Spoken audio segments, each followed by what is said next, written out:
Pavilony B a E se zaměřují na lůžkovou rehabilitační péči o dětské pacienty ve věku od 1 roku do kategorie mladších dospělých.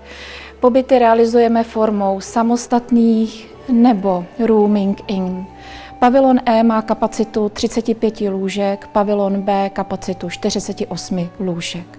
Zaměřujeme se na děti s ortopedickými a neurologickými onemocněními, vrozenými i získanými, na děti s psychomotorickou retardací, genetickými vadami, na děti, které prošly závažným onemocněním, které způsobilo dekondici, imobilizaci, na děti po popáleninovém úraze. Od roku 2021 zde máme program KILP, program komplexní intenzivní léčebně rehabilitační péče o děti s dětskou mozkovou obrnou. Onemocněním, které zahrnuje nejenom postižení pohybového aparátu, ale taky poruchy kognitivní, poruchy senzorické a poruchy komunikace.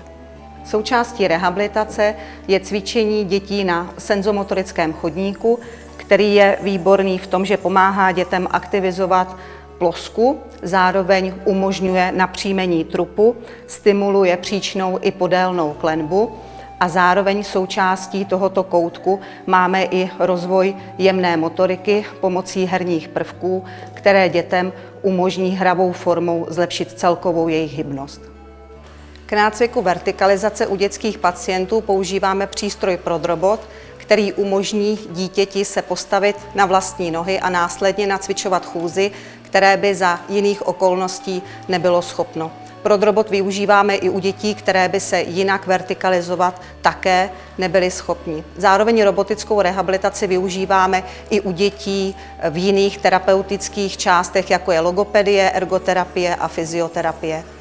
V této místnosti cvičíme individuální ergoterapii, kde máme nácvikovou kuchyňku, která je výškově stavitelná. Používáme ji jak pro vozíčkáře, tak děti s různým handicapem, ale i zdravé děti. Můžeme ji různě výškově nastavit. A zde s Nelinkou právě děláme skvělé palačinky.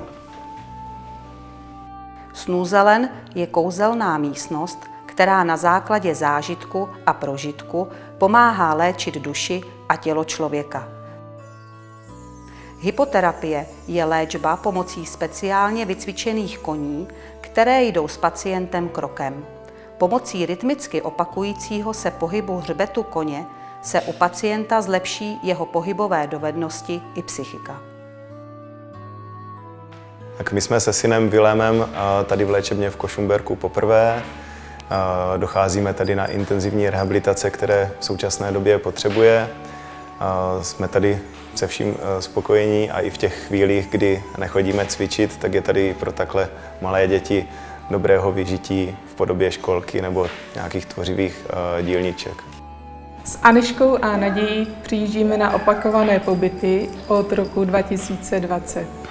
Vždycky tady načerpáme spoustu síly a energie a ty pobyty pro děti jsou totiž velmi vyčerpávající fyzicky, psychicky a emočně. A v tom nám, abychom to zvládali, v tom nám tady pomáhají úplně všichni a za to jsme moc vděční.